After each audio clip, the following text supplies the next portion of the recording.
Well, the survey is really benchmarking the top 100 companies as listed on the JSE against the integrated reporting framework itself, to then see how far they are going in terms of embracing this integrated reporting framework, as published in December 2013, so it's fairly new, but it's then keeping track on how far the companies are embracing the framework itself.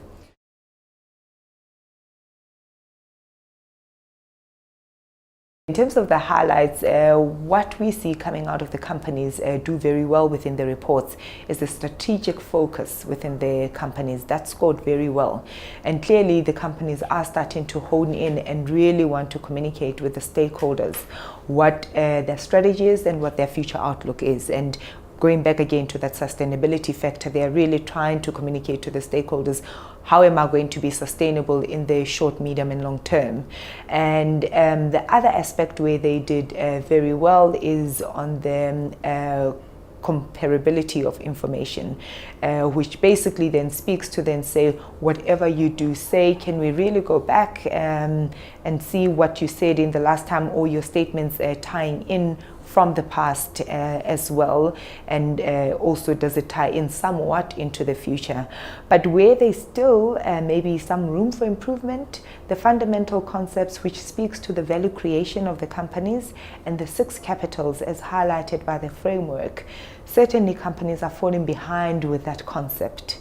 And one doesn't take it for granted that it's a new concept. So I think we'll see maybe trajectory as time goes on, but that was one element that was lagging behind. And the other element that's still behind is around the conciseness of the reports. I mean, if I may highlight, the lengthiest or the longest report this year was 516, which is quite a lot of pages, with average number of pages across all the top 100 companies being 169 pages.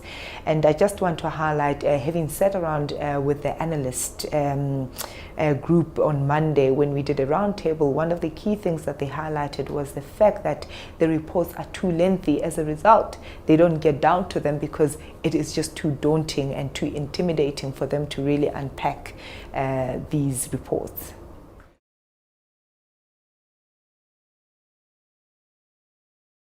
I guess the key thing, and what maybe some of the challenges, and we heard from some of our winners today from the survey, being Tsogo-san, Royal Bafokeng coming second and ArcelorMittal coming third, is the fact that materiality still is quite an issue that needs to be understood well within companies, to say, really, what are those key material items that I need to report to? So I think there's a lot of items that they want to communicate to their stakeholders, but it's really honing down to say, what are the key items that we should really be communicating? Yes, other aspects may be found in some other reports within maybe our corporate reporting suite itself.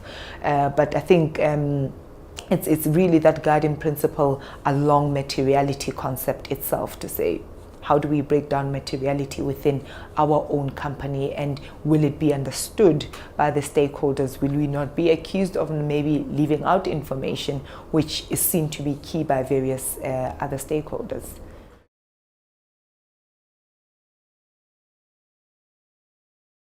So the 2 years are not necessarily comparable, and the reason for that, that's because last year the MARC plan consisted of both integrated reporting and King 3 elements.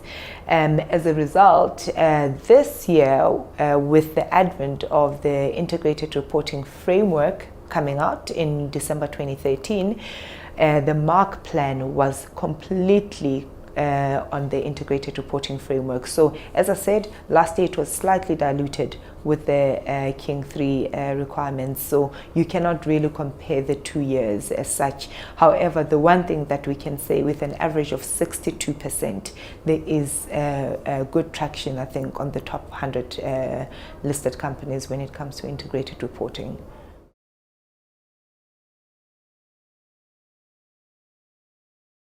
Maybe I should start with the Global Competitiveness Report, which in fact, I think the latest one came out, if I'm correct, in October, which does indicate that South Africa actually is really leading when it comes to reporting and assurance. So now taking it back to reporting, if we are really in the lead when it comes to corporate reporting, then one wants to say we want to see South Africa stay there. And that's why Nkonki got involved, to say we want to promote this sort of quality of reporting coming out of South Africa, and making sure that we really stay and give that confidence to the global markets, and I guess to the markets in general, that reporting in South Africa is really at the top. So with our surveys dating back to 2011, we've seen companies basically try to compete in that space, in making sure that they do their best when it comes to reporting. And for us, that gives us joy, because then if companies are starting to compete to make sure that their reporting is right, then it keeps that South Africa sort of lead right at the top. And again, it brings back confidence, as we said, to the capital markets, and I think the general markets widely.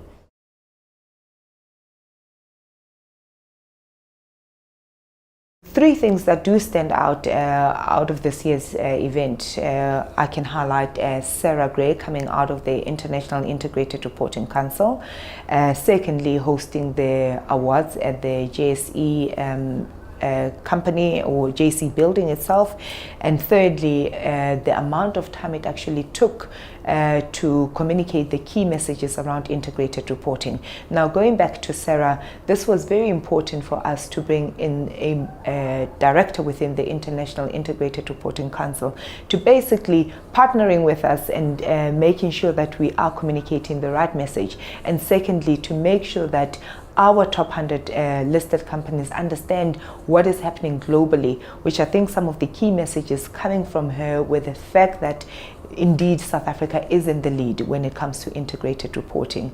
And secondly, we see the world follow suit to where South Africa is at the moment. And she's highlighted quite a number of things ranging from the G20 to where Japan or the Asian markets are regarding integrated report.